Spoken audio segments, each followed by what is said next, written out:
kababayan sa Luzon, Visayas at Mindanao, maging sa ating mga kababayan dyan sa ibang bansa. Magandang umaga, magandang tanghali at magandang gabi mga kababayan. At mga kababayan, tukayin natin ang trial ni Mr. Duterte doon sa ICC mga kababayan. Pero pakinggan nyo pa ito, mahaba-haba lang mga kababayan. Ewan ko kung matutuwa po kayo. Matutuwa ito ang mga biktima ng AJK, biktima ng mga karahasan mga kababayan. Pero sa Duterte supporters ay iiyak po sila dito sa binasa sa kaso sa former President Pprd mga kababayan. So pakinggan po natin ito mga kababayan. Mahaba lang po pero take your time na panoorin ito mga kababayan. Marks an important day for international justice for the people of the Philippines, for the victims, and for this court. The commencement of the confirmation hearing against Mr. Rodrigo Roa Duterte is a reminder of the court's unwavering commitment to its mission to investigate and prosecute individuals for the most serious crimes of concern to the international community and to bring justice to the thousands of victims of the mass crimes. Kapagod wala tayong pagtatungan ng kamay. Pagod.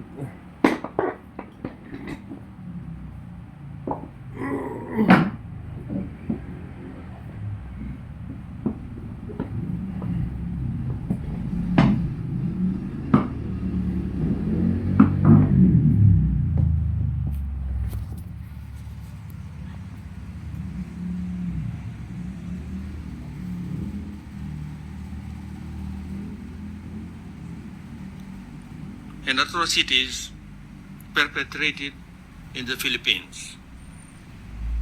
It is also a reminder that those in power are not above the law. Tama. It's not about the law. Honors, over the course of the next 20 minutes or so, I will provide an overview of the evidence in this case that demonstrates that Mr. Duterte is responsible for the charged crimes. And my team will then develop aspects of this evidence in more details. This case before you today because there are substantial ground to believe that Mr. Duterte is criminally Substantial responsible grounds against him. for those three counts of murder just Substantial spelled nga. out and attempted murder as crimes murder. against Humanity. humanity. These charged crimes were committed during the time within the court jurisdiction, which is between the 1st of November 2011 and 16th of March 2019. 8 taon. At first, they were committed in and around Alas 9 Davao years. City, where Mr. Duterte was the mayor, and then expanded across the rest of the Philippines when he became president.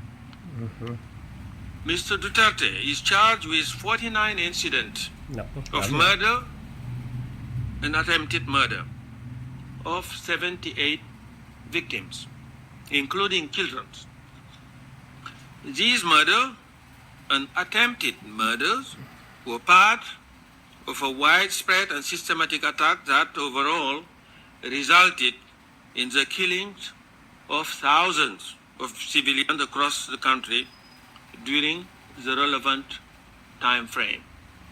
Thus, the charged incidents are merely a fraction of the overall criminality that resulted from Mr. Duterte's so-called war on drugs.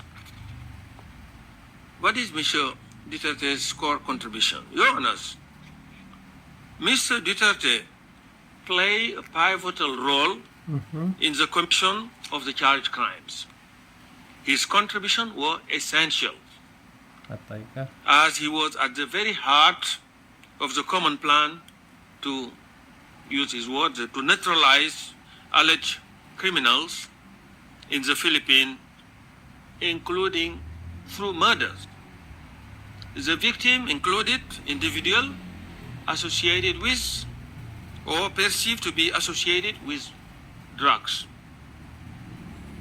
One of the first things Mr. Duterte did when he became the mayor of Davao back in 1988 was to create the infamous Davao Death Squad, otherwise known as DDS. As you will have seen from the prosecution brief, Mr. Sana Duterte mga kababayan, may personally sumasabit na instructed komersyal. death squad members Marami that kasing nanonood their kaya mission was to kill criminals and suspected criminals, including drug users and dealers, also referred to as drug pushers. The death squad carried out this mission well into the charge period through 2011 to 2016, perpetrating the crimes charged in count 1. Your Honors, Mr. Duterte's criminal plan and his intent were no secret. He not only shared them with his co-perpetrators and members of the death squad, but also made them abundantly clear to the general public in the numerous public statements that he made time and again.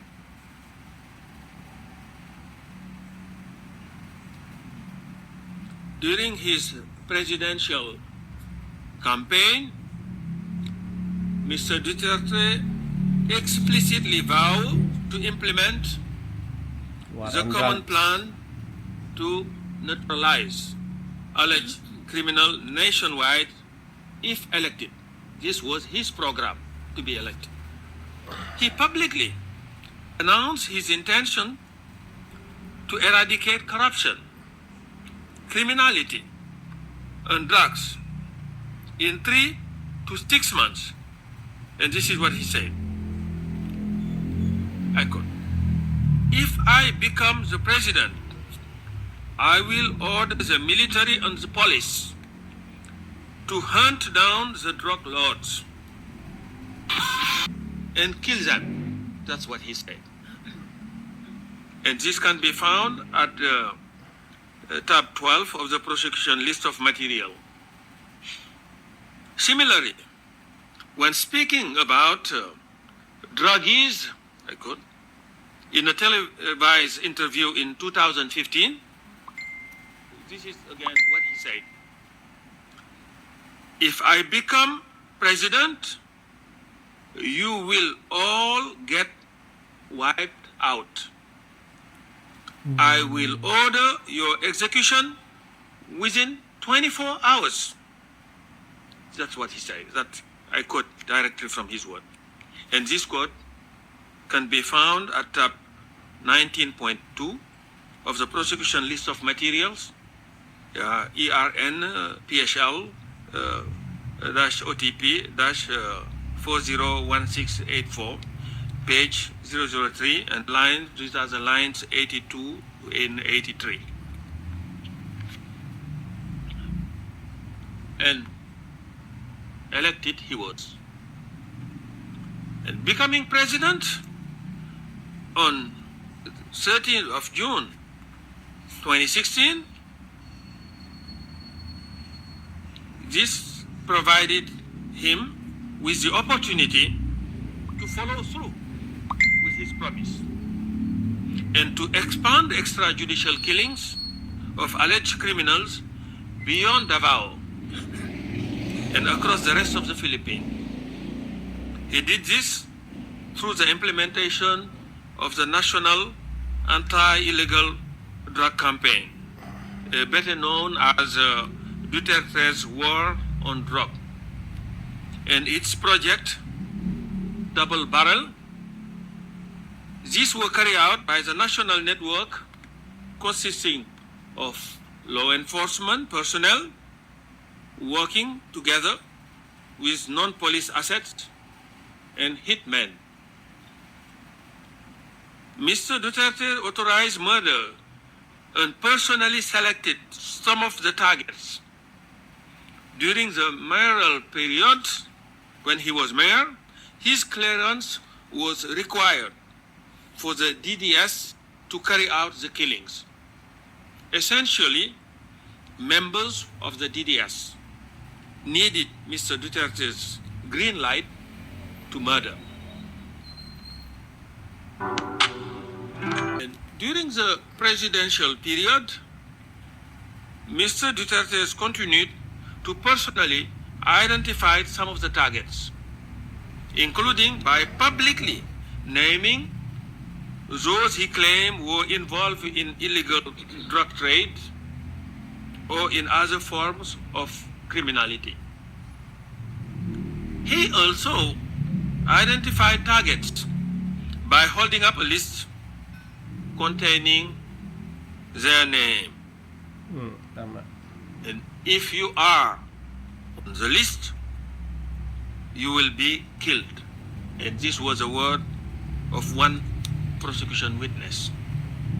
And this evidence can be found at tab 54 of the prosecution list of materials.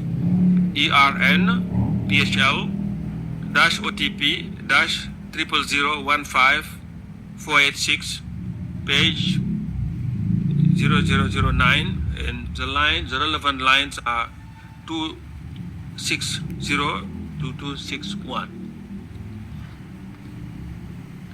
Mr. Duterte provided moral and financial support to the direct perpetrators as well. In a 12 December 2016 speech, Mr. Duterte admitted that he used to ride around Davao on a motorcycle looking for trouble, so he could kill. And he said, and this again his own word I'm quoting here, in Davao, I used to do it personally, just to show the guy that if I can do it, why can't you? And these are his own words. And this quote can be found at tab 16.1 of the prosecution list of material, ERN PHL 15547 at 0002 lines 7 and 8. And the evidence show that Mr. Duterte's Davao City Mayor office provided some member of the DDS with a regular salary. Financial rewards were also given to direct perpetrators in the form of cash per head of killing. And at a press conference in 2013, Mr. Duterte stated that shoot to kill orders and reward are, and I quote him, are legitimate tools of government to fight lawlessness. This is his own word. And if he surrender to me or his carcass dead, then I double the price. And again, and that was what he boasted. This quote can be found at tab 17.2 of the prosecution list of materials, PHL OTP 00094932 at 0002, and the relevant lines are line 711. Deaths of drug personalities killed in anti-drug operation were endorsed by Mr. Duterte's administration and listed as official accomplishments.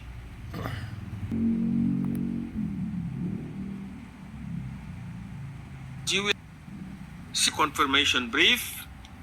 Mr. Duterte also provided the direct perpetrators with weapons, ammunition, and logistical support to facilitate the commission of the charged crime. And he also had wide control over those crimes. And let me now turn specifically to that control. As mayor of Davao and later as president of the Philippines, Mr. Duterte wielded ultimate influence and authority over the physical perpetrators of the crimes.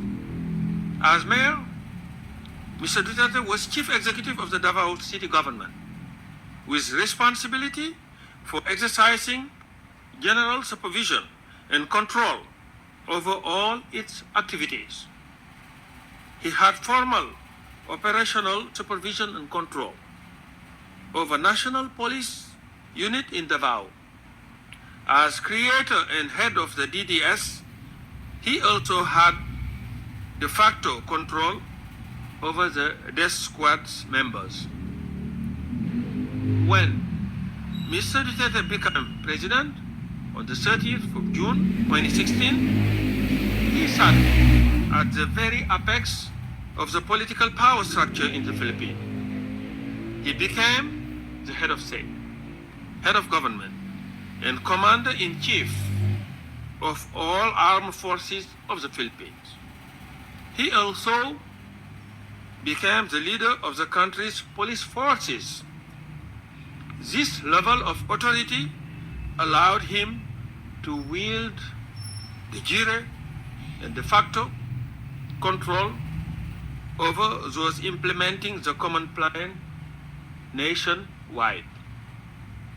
Mr. Duterte's control over the crime is also apparent from his ability to interrupt their commission when he so chooses. And as outlined in our reconfirmation brief, he successfully suspended police anti-illegal drug operation on 2 occasions following public outcries in response to particularly notorious killings. On both occasions, the number of reported killings dropped significantly during the suspension, showcasing his control. So when he asks people to act, they act. When he asks them to refrain, they do so. So they oblige. So Mr. Duterte was well aware of the authority he had over the perpetrators. In a speech given to the National Bureau of Investigation in November 2016, he expressly acknowledged his position of power. And this is what he said. To the military, I am commander-in-chief. On the civilian side, I am the chief executive of the government. And when talking about the police, this is what he said. They are my subordinate, and I am ultimately responsible for their deeds. And these are quotations, and they can be found at tab 131.2 of our prosecution list of materials at ERN PHL-OTP-00095679, page 0004, and the relevant lines are from 131 to 134. And the direct perpetrators complied with Duterte's order and respected his authority. Mr. Duterte was respected by the physical perpetrators. He was feared and his order and instruction were obeyed. One insider witness explicitly says that the police killed, and I quote, because of the directive of the president. This is what the witness said, an insider. And this quote can be found at tab 120 of the prosecution list of material, ERN PSL OTP -00088-631-R01, page 66, and the relevant line are from 2304 to 2306. And this statement is corroborated by other statements we are also provided. And some direct perpetrator complied because of their blind loyalty to Mr. Duterte. Blind Some did it out of loyalty. fear. And others were encouraged to comply by promises of money and rewards. For some, killings reached the level of a perverse form of competition, with effort to attain killing quotas, which in turn would lead to promotions and rewards. Others felt there was no other choice but to comply, with one insider explaining that it was simply not possible to not obey Mr. Duterte's command. And this is also from an insider witness. And this evidence can be found at tab 51 of the prosecution list of materials, ERN PSL-OTP-0015403 at page 0008 to 0009, and the relevant line here is from 240 to 245. Direct perpetrators were further emboldened to commit crime by Mr. Duterte's repeated promises of immunity. In various public statements, Mr. Duterte vowed to protect the police involved in killing. And this is what he said again. For as long as there is a power to pardon in the Constitution, that's my weapon against crime. If you massacre 100, and there are 100 of you, then you will all be pardoned. Ganon. Restore to full political and civil rights, plus a promotion to boot. It's like that, especially the high profile. And this quote can be found at tab 130.2 of the prosecution list of materials at ERN PSL-OTP and 50336 at page 0010. Such statements reassure the physical perpetrators.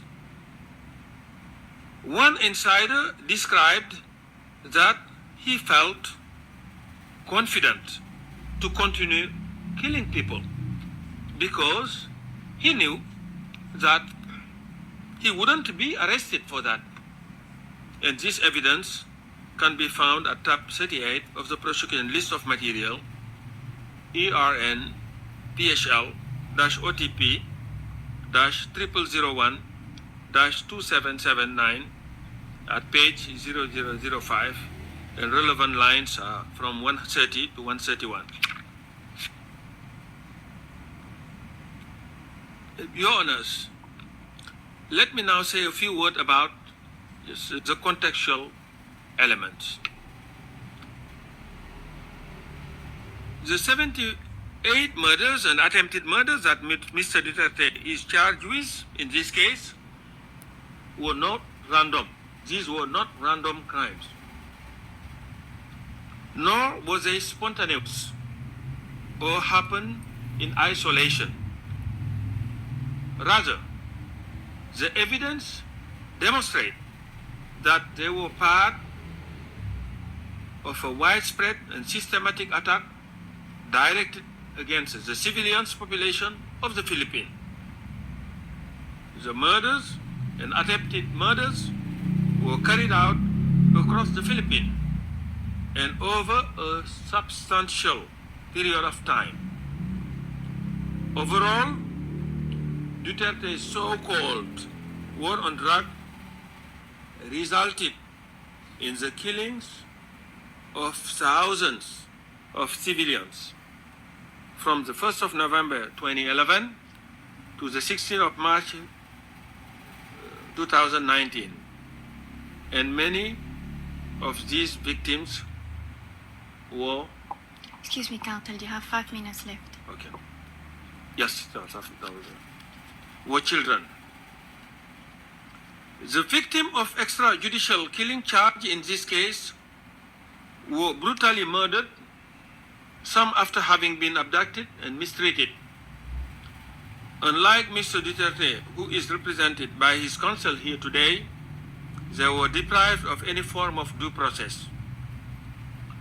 The loss of every single one of these victims had the most profound impact on their families, their friends, and ultimately their communities.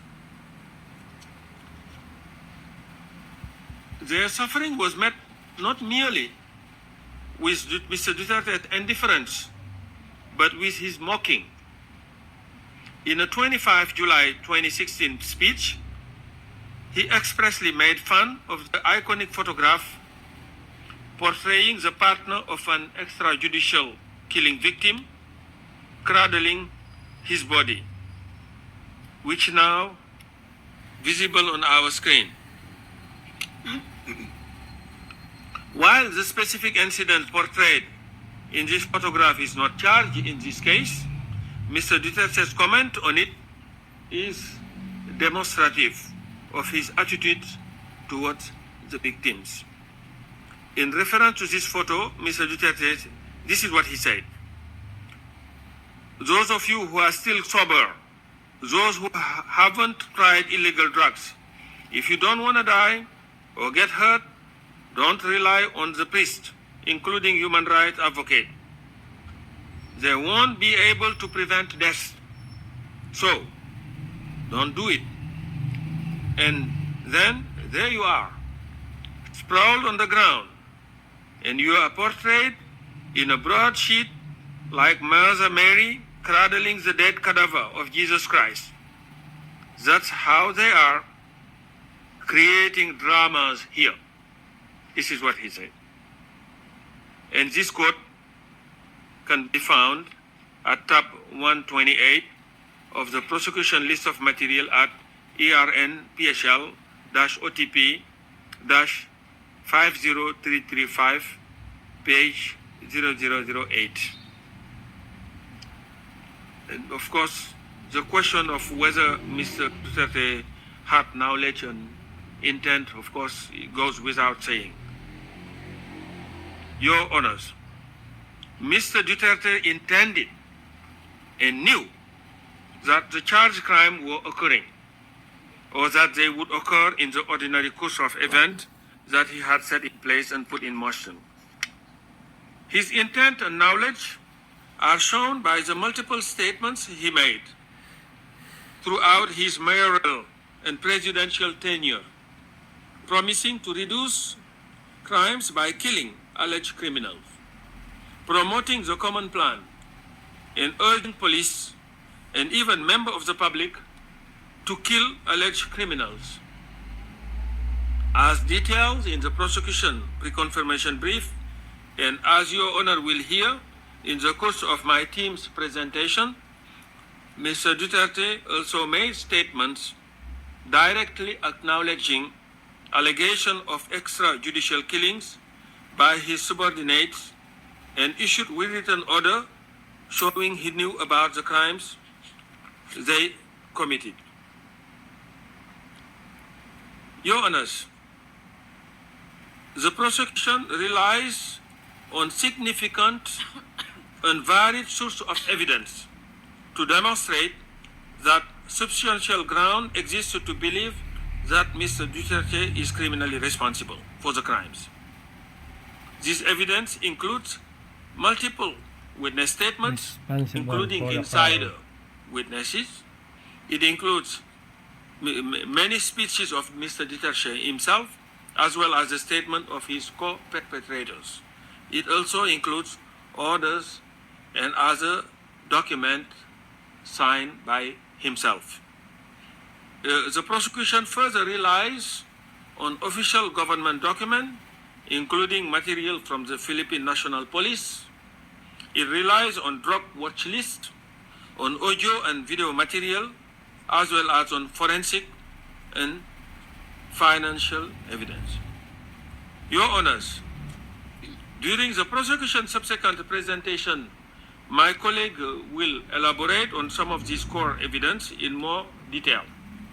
Mr. Nichols will give a presentation on Mr. Duterte's background, followed by an overview of the evidence demonstrating his responsibility for the crime charged in count 1.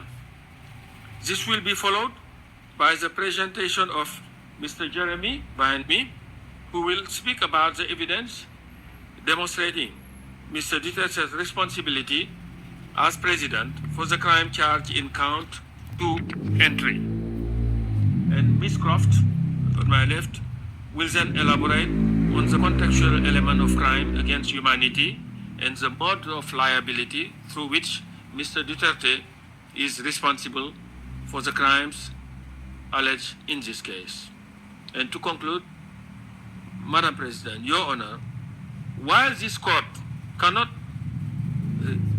reunite victim with their loved one, it can help reveal the truth about what happened to them and bring a sense of justice to the victim.